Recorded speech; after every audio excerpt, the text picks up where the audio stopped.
মুখ্য সংগঠক উত্তরাঞ্চল এবং দক্ষিণাঞ্চল জনাব হাসনাত আবদুল্লাহ এবং সার্জিস আলম এবং মুখ্য সংগঠক জনাব নাসিরউদ্দিন পাটোয়ারি এবং যুগ্ম আহ্বায়ক খালিদ সাইফুল্লাহ, আমাদের এই টিম আজকে আমরা প্রধান নির্বাচন কমিশনারের সাথে একটি বৈঠক করেছি। বৈঠকে আমরা আলোচনা করেছি যে বিষয়টি, তার মধ্যে একটা বড় উল্লেখযোগ্য বিষয় হচ্ছে, আপনারা জানেন যে গত 12 তারিখে নির্বাচন বিধিমালা পরিচালনা বিধিমালার তফসিলে যে প্রতীক অন্তর্ভুক্ত করার বিষয়টি রয়েছে, সেখানে আপনারা লক্ষ্য করেছেন কিনা যে সেখানে যদিও এর আগে সরকারি সিদ্ধান্ত অনুযায়ী এবং নির্বাচন কমিশনের নিজের সিদ্ধান্ত অনুযায়ী বাংলাদেশ আওয়ামী লীগের নিবন্ধন কার্যক্রম স্থগিত রয়েছে, কিন্তু তাদের স্থগিত থাকা অবস্থায়ও তাদের যে প্রতীক ছিল নৌকা, সে নৌকাকে কিন্তু এখনও তালিকা থেকে বাদ দেওয়া হয়নি। তো আমরা এই বিষয়টি কমিশনের নজরে এনেছি যে আইনগতভাবে আপনারা নৌকাকে এই যে তালিকা, এই তালিকার ভিতরে রাখতে পারেন না যতক্ষণ না এটি সরকার তাদের এই আওয়ামী লীগের উপরে যে সাময়িক নিষেধাজ্ঞা আছে সেটি তুলে নেয়, অথবা আদালতের মাধ্যমে অন্য কোনো নির্দেশনা আছে।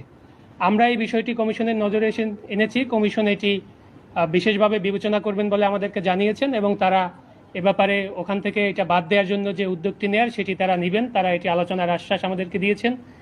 দ্বিতীয় আমরা যে বিষয়ে কথা বলেছি, আপনারা জানেন যে বিগত 22শে জুন আমরা জাতীয় নাগরিক পার্টি নিবন্ধনের যে যাবতীয় শর্তাবলী আছে সেই সকল শর্তাবলী পূরণ করে 43,316 পৃষ্ঠার দরখাস্ত আমরা কমিশনে দাখিল করেছিলাম। সেই দরখাস্তটি অগ্রগতি কোন পর্যায়ে আছে বা আমাদের কাছ থেকে অন্য কোনো ডকুমেন্ট বা অন্য কোনো কিছু জানার আছে কিনা সেগুলো আমরা কমিশনের কাছে জানতে চেয়েছি। কমিশন আমাদের সেটির অগ্রগতি দিয়েছেন।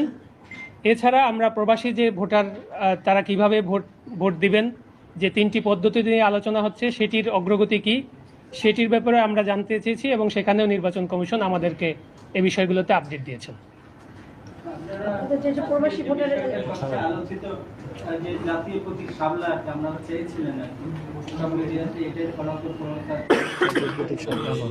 সেই বিষয়ে কোনো নির্দেশনা আছে কিনা?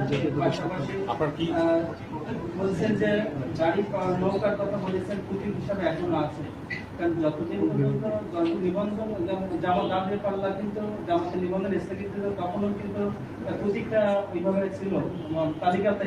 আচ্ছা, আমি মনে হয় আপনার প্রশ্নটা আপনার প্রশ্নটা বুঝতে পেরেছি। জি, শুরুতেই আমি বলি যে আপনার একটি ভুল ধারণা দিয়ে প্রশ্নটি এসেছে যে জামাতে ইসলামের দাঁড়িপাল্লা কিন্তু এখনও নির্বাচন কমিশনের তালিকাভুক্ত নাই এবং সর্বশেষ যে তালিকা তারা প্রেরণ করেছেন আপনারা দেখবেন সেখানে দাঁড়িপাল্লাকে অন্তর্ভুক্ত করার জন্য তারা এটি রেখেছেন। অর্থাৎ জামাতে ইসলামের নিবন্ধন যখন বাতিল হয়ে গিয়েছিল তখন কিন্তু প্রতীকের তালিকা থেকেও দাঁড়িপাল্লাকে বাদ দেওয়া হয়েছিল। সেই জায়গা থেকে আপনি যদি আওয়ামী লীগের বিষয়টি দেখেন যে আওয়ামী লীগের নিবন্ধন বর্তমানে স্থগিত অবস্থায় আছে।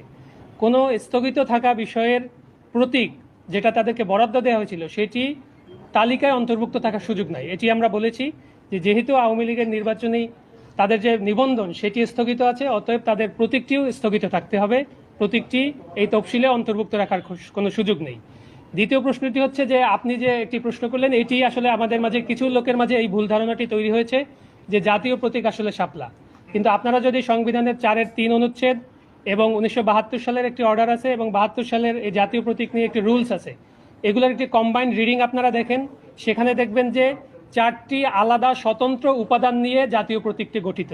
তার ভিতরে ধানের শীষ আছে, তার ভিতরে তারকা আছে, তার ভিতরে পাট পাতা আছে এবং শাপলা আছে। এই 4টি আলাদা উপাদানের মধ্যে ধানের শীষ আপনারা জানেন ইতিমধ্যে বাংলাদেশ জাতীয়তাবাদী দল বিএনপির প্রতীক, তারকা একটা দলের প্রতীক এবং পাট পাতা সোনালী আঁশ আর একটা দলের প্রতীক আছে। এছাড়াও জাতীয় ফুল হিসাবেও যদি আপনি এটাকে ট্রিট করেন, জাতীয় ফল কাঁঠাল আরও অন্য একটি নিবন্ধিত দলের প্রতীক হিসাবে রয়েছে। তো আমাদের এইখানে যে মিসকনসেপশনটি বারবার হচ্ছে যে জাতীয় প্রতীককে শাপলা হিসাবে ব্র্যান্ডিং করা হচ্ছে, কিন্তু জাতীয় প্রতীক আসলে শাপলা নয়। জাতীয় প্রতীক হচ্ছে 4টি আলাদা আলাদা উপাদানের সমন্বয়ে গঠিত একটি প্রতীক এবং সেখানকার মাপ কী হবে, সেখানকার রং কী হবে, সেখানকার ব্যাসার্ধ কী হবে, ব্যাসার্ধর রং কী হবে, এগুলো সবই 1972 সালের যে অর্ডারের শিডিউল এবং 72 সালের যে রুলস সেটার অ্যাপেন্ডিক্সের মাধ্যমে এটি সম্পূর্ণভাবে স্পষ্ট করা আছে। আমি আপনাদেরকে অনুরোধ করব যে সেগুলো আপনারা দেখবেন এই ব্যাখ্যাগুলো দেওয়ার আগে এবং সেগুলো দেখেই এই ব্যাখ্যাগুলো দিবেন। বিধিমালায় যেহেতু রাখিনি, সেই ক্ষেত্রে আপনারা কমিশনের কাছে কি দাবি জানিয়েছেন ওই প্রতীকী বিষয়ে, এবং একই সঙ্গে কমিশন কি আপনাদেরকে বলেছে? আচ্ছা, বিধিমালায় রাখিনি ব্যাপারটা আসলে এরকম না। আপনারা জানেন যে তফসিলের যে তালিকা আছে সেই তালিকাটি আসলে যে কোনো সময় সংশোধন করা যায়। এটি একটি বিধিমালা সংশোধন করতে পার্লামেন্টেরও দরকার হয় না, অর্ডিন্যান্স জারিরও দরকার হয় না। এটা সংশ্লিষ্ট প্রতিষ্ঠানই করতে পারে, কিন্তু আইন মন্ত্রণালয়ের ভেটিং করতে হয়। তো আমরা যেহেতু নৌকার ব্যাপারেও আপত্তি জানিয়েছি এবং বলেছি যে নৌকাকেও এই লিস্টের ভিতরে রাখা যাবে না, তালিকার ভিতরে রাখা যাবে না। এটি করতে গেলেও কমিশনকে আসলে নতুন করে ওই তালিকায় এই সংযোজন বা বিয়োজনের একটা প্রসঙ্গ থাকবে। সেই জায়গা থেকে আমরা জাতীয় নাগরিক পার্টির পক্ষ থেকে নতুন একটা দরখাস্ত আমরা আজকে দিয়েছি যে আপনারা শাপলাকে বাদ দেওয়ার ব্যাপারে যে ব্যাখ্যাটি গণমাধ্যমে নির্বাচন কমিশন থেকে দেওয়া হয়েছিল, সেই ব্যাখ্যাটি আসলে আইনগতভাবে একটি ভুল ব্যাখ্যার উপর দাঁড়িয়ে আছে। আমরা সেই জায়গাগুলোতে নির্বাচন কমিশনকে ব্যাখ্যাগুলো জানিয়েছি এবং স্পষ্ট করেছি যে আইনগত এটার কোনো বাধা শাপলাকে নির্বাচনী প্রতীক হিসাবে রাখার ক্ষেত্রে নাই। সেক্ষেত্রে আমরা নতুন একটি দরখাস্ত আজকে নির্বাচন কমিশনে জমা দিয়েছি যে শাপলাকে আগে এই প্রতীক হিসাবে তালিকায় অন্তর্ভুক্ত করা এবং জাতীয় নাগরিক পার্টি যদি নিবন্ধনের শর্ত পূরণ করতে পারে এবং নিবন্ধন দেওয়ার ব্যাপারে ইতিবাচক সিদ্ধান্ত গ্রহণ করে তখন যেন আমাদেরকে এটি বরাদ্দ দেওয়া হয়।